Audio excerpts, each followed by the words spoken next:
keep a job when you're living with mental illness requires support from outsiders. I don't think many of us can do it completely by ourselves.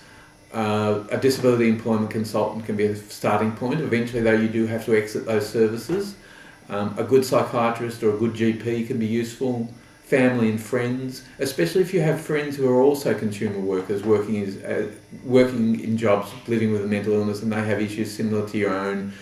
If you live single, like I do, and many of my friends do, we often debrief over the phone at night with each other in confidentiality as to what the issues at work may have been for us that day, and having somebody to unwind to makes it a lot easier.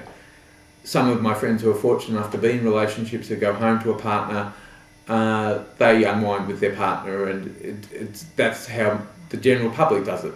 You know, you often go home with your work and you unload it in the first 5 minutes, and then you're at home and work stays out of home. Not as easy if you're a sort of person who gets stressed out easily. You may find you carry work issues longer than you should.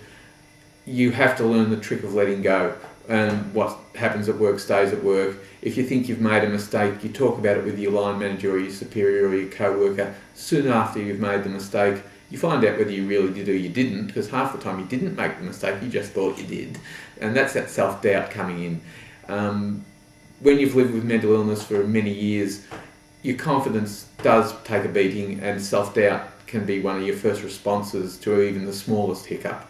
You've got to try and learn other habits and get out of that habit. It's not that easy though. I still often doubt what I've done and not sure whether I've done the right thing or not. Reassurance from a good line manager or a good boss is very useful. Having a good boss is the ultimate in keeping a job. You can't guarantee you're going to have a good boss though. Some jobs you're going to have a boss who's not that good.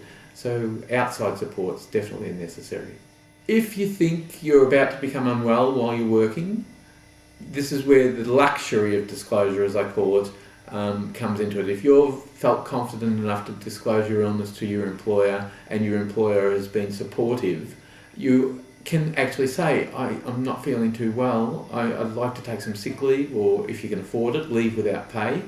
If you've run out of sick leave, which is often the consumer experience, we do tend to use up all our sick leave one way or another.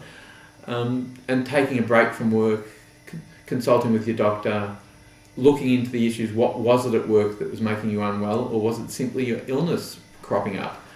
Do you need a change to your medication?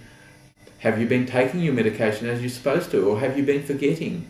Sometimes, as I've gotten older, I can forget that I forgot, which makes it hard to know. So you put systems in place, whether it's a dosette, those things you get from chemists where the tablets are set out by the chemist, or like myself, I have writing on the packet with the morning and night, and whatever's facing out is the one that I'm supposed to take. And if it's not the one that it is for the time of day that it should be, I know I've made a mistake. And you don't want to make those mistakes with your medication too many times in a row, because the stresses of work for anybody are hard enough. If you rely on medication to stay well, definitely have patterns in place to keep you on track. If you are falling unwell, regardless of the fact that you're medicated properly and you have not got a sympathetic boss, you have some legal rights. If you do have sick leave and you have a sick leave certificate, a boss cannot stop you taking sick leave. They can make it awfully unpleasant, which unfortunately sometimes to me means things perhaps you should be looking for a better boss. The sad reality is that the workplaces are not always sympathetic. They're not always a nice place to work. I've been fortunate where I've been working in most instances, but not everybody I know has been that fortunate.